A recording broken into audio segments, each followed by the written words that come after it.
este gobierno. Yo creo que es un gobierno tremendamente centralista y quienes primero están padeciendo estas decisiones, sin lugar a dudas, son las provincias patagónicas. Vos calculá que la reforma laboral empezó con la adenda al convenio colectivo de trabajo de los petroleros. Fue el primer indicio de un gobierno que iba por los derechos de los trabajadores, y se resintió no solamente en Neuquén, sino en el resto de las provincias patagónicas, que tienen una relación muy fuerte con el petróleo. Pero eso le podés extender la quita de aranceles a los puertos de la Patagonia, podés extenderlo a la situación que pasa Ushuaia con la industria que está cerrando en función de no poder competir con esta decisión de importar todo en desmedro de la industria incipiente que tenía la Patagonia y de los trabajadores de esa industria. Y la verdad que la Patagonia es un lugar estratégico para nuestro país en materia de recursos, de energía, de recursos naturales. Y me parece que este daño que se le está haciendo con políticas que llevan adelante a nivel macro a toda esa región va a llevar muchísimos años corregir ese rumbo. Te repito, era una industria incipiente, pero una industria que venía creciendo, y creo que le ha dado un golpe a muchas de esas industrias, sobre todo las pymes, un golpe mortal. Muchas de las políticas de estar mirando afuera, de beneficiar a los importadores en desmedro de los trabajadores patagónicos, y a eso le sumás impuesto a las ganancias, que se le quitó la diferencia en cuarta categoría, si le sumás el incremento al gasoil en la Patagonia con relación a lo que era antes, y eso que digamos, se mueve el transporte en la Argentina en gasoil, en la Patagonia las distancias son muy grandes, eso ha impactado fuertemente en los precios de todos los bienes y servicios. Bueno, la verdad que estamos ante una región con serios problemas. Cuando usted analiza eso, ¿se debe esto a que las políticas que ha determinado el gobierno impactan en general en el país y en la Patagonia en particular de esta forma? ¿O usted cree que hay una política hacia la Patagonia, digamos, como forma de menoscabarla como región? No, yo creo que hay una política tremendamente centralista que solamente tiene una visión en beneficiar a Buenos Aires, y te diría la pampa húmeda. Si no sos sojero en este país o importador, estás en problemas. El problema es que en nuestra región no hay una maceta con soja, mucho menos vas a tener a sojeros beneficiados. No es que está en contra de la Patagonia, sí somos los que primero padecemos muchas de estas malas políticas, porque cuando hay un tarifazo no lo resolvés dejando de andar en patas y en remera, como dijo el presidente. En nuestra región el clima no es un tema menor, como tampoco las distancias. Cuando liberan el precio de los combustibles, a nosotros nos pegan la línea de flotación. No es lo mismo un viaje en Capital Federal que recorrer las distancias que tiene la Patagonia. Entonces, cada una de estas decisiones que son tomadas pensando en los centros urbanos grandes, a nosotros nos impactan fuertemente.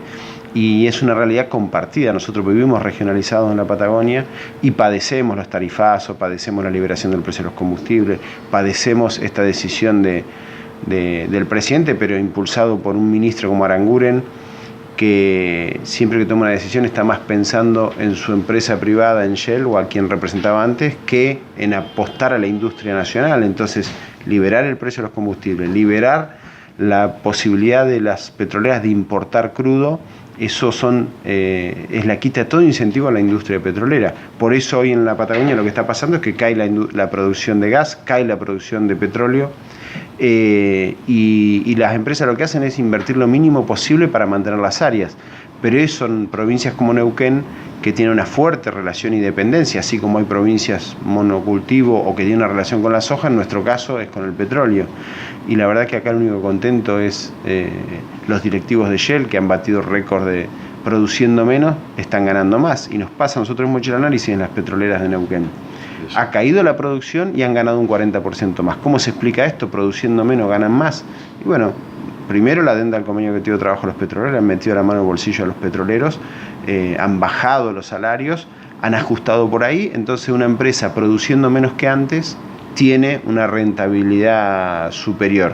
Ahora, eso significa menos producción, por ende menos regalías, por ende menos ingresos a las arcas de las provincias, y eso significa menos educación, menos salud, menos desarrollo de nuestro territorio.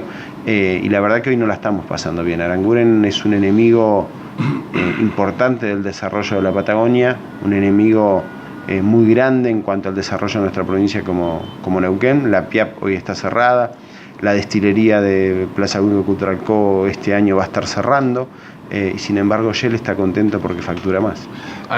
Un poco para entender, y quienes vivimos en la Pampa Húmeda, cuál es más o menos el negocio del petróleo, no en el detalle, ¿no? Porque una empresa se supone que para poder vender su petróleo tiene que hacer prospección, invertir en prospección, de allí en más colocar, lo que constituye la posibilidad de extracción a través de un pozo, todo este material que a veces se compraba en talleres argentinos, ¿no?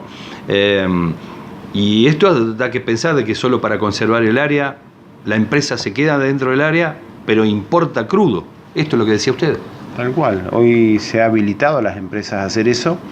Lo que está sucediendo es justamente que las empresas, para mantener el crudo es como un capital que lo tenés bajo tierra, y ellos prefieren hoy, como está más barato afuera, importar, pero mantener para el día que aumente el barril de criollo, recién ahí invertir en la región. Y lo que nos está sucediendo es que eso impacta fuertemente en la generación de empleo, porque vos calculás de que de cada 10 equipos que había perforando antes del 2015, hoy hay uno solo. Perforan lo mínimo indispensable porque es una condición para mantener el área, que no la abandones, pero tratan de producir lo menos posible, entendiendo y especulando con que el día que el barril cueste más, recién ahí van a sacar eso de abajo. Es como invertir en vez de en Levac, manteniendo el petróleo bajo tierra. Pero eso nos obliga a importar mucho más. El principal importador de crudo y de energía es Shell, entonces el único beneficiado y contento, es el ministro Aranguren, pero los neuquinos la verdad que no estamos contentos. 2.500 telegramas de despido en el sector petrolero, cuando hablas de 10.000 trabajadores, o sea, 23% de gente en la casa sin trabajo, en una región donde no hay otras economías que pueden superar eso. Pero a eso... No se puede reconvertir, como dice. A eso sumale los tarifazos que no vienen acompañados de nuevas redes. No es que en las localidades del interior de mi provincia tengo gas. De Neuquén sale, es la mayor aportadora de gas al país. Y sin embargo, tenemos muchísimas localidades sin gas. Ese tarifazo, como no venía acompañado con un plan de inversiones, no es que en Las Ovejas, en Andacollo, en Huinganco, ahora están haciendo las redes de gas, en Aluminé, en Butarranquil, que está arriba casi del Portón, una productora importante, ahora con el tarifazo están sosteniendo redes para que los vecinos tengan. No ha llegado ningún beneficio, no ha venido ninguna inversión a resolver el problema, pero sí están sacrificando de su bolsillo servicios carísimos que no vienen acompañados de lo que esperábamos, porque no se le puso ninguna obligación. Eso en nuestra provincia y en nuestra región, en la Patagonia entera, me animaría a decir, es una situación que pone en mucho peligro no solo las fuentes de trabajo, sino el desarrollo, y eso hace que también muchos de los vecinos del interior no tengan otra opción que venirse a los grandes centros urbanos, generando todavía un país mucho más centralista del que teníamos. Diputado, incluso para graficarle a quienes somos de la Pampa Húmeda, nosotros a veces entendemos y miramos esto y lo queremos profundizar para enterarnos. Un taller de metalúrgico que asiste a la agroindustria cuando sabe que una fábrica grande como Basali se cae, va a haber un montón de partes de esa cosechadora que no se van a seguir haciendo y por lo tanto son trabajadores en la calle. En el caso de un pozo petrolero, alrededor del pozo, ¿qué hay? Imaginamos camiones, equipamientos, casas que se deben hacer para alojar a los trabajadores. ¿Cómo es un pozo para que alguien lo entienda? Mira, vos tenés una empresa que es la productora, y alrededor de esa empresa hay muchísimas pymes que viven en función de esa producción que genera la empresa que tiene la concesión del área o del pozo. Tornerías, vehículos, máquinas, caminos, todo ese mantenimiento que tiene que tener el área donde se produce está hecho por pymes que se les llaman empresas de servicios petroleras, que no son las grandes, no es YPF, no es Petrobras, son todas empresas regionales, empresas en su mayoría familiares que hoy están paradas. Digamos. Argentinas, por supuesto que hoy están paradas. Hoy están paradas en su gran mayoría. Todas dependen de ese contrato de la gran operadora que es YPF, una empresa que también está en problemas. YPF en esta discusión de importar o producir ha salido perdiendo. YPF dio pérdida. Mirá que hay que administrarla mal porque YPF dio pérdida. Pero claro, acá hay una decisión de importar y la mayor importadora no es YPF, es Shell.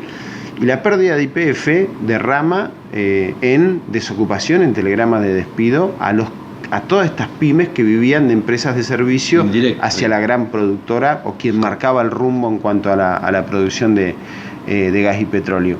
Yo siempre digo, si a mi provincia le podés sacar una foto, lo que sale es una gran torre petrolera o un pozo de petróleo y alguna escuela, algún hospital, digamos, el petróleo y el Estado. De eso vive una provincia como Neuquén. Pero si vas a Chubut está pasando una cosa similar, si vas a Santa Cruz está pasando una cuestión similar, y hoy con una industria que tiene políticas que van en contra del desarrollo, como la liberación de las importaciones de crudo, de combustible y del precio de los combustibles, estas provincias están en verdaderos problemas. Diputado, ya la última. ¿Cómo se explica que si el precio del barril del crudo en el mundo no está subiendo, aquí se liberan los precios y nos encontramos que hay actualizaciones, entre comillas, que no sabemos de dónde se sacan ni por qué motivo, cada 4 meses y se tiene que estar pagando la nafta y el gasoil más caro? Se explica de una manera sencilla. Nosotros hoy tenemos en el gabinete empresarios.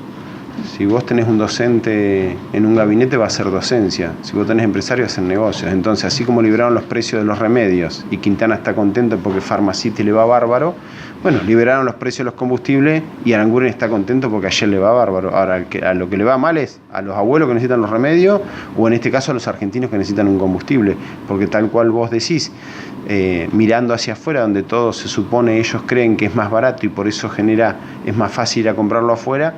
Sin embargo, la nafta tenemos, desde que liberaron el precio, el país con el litro de nafta más caro del mundo.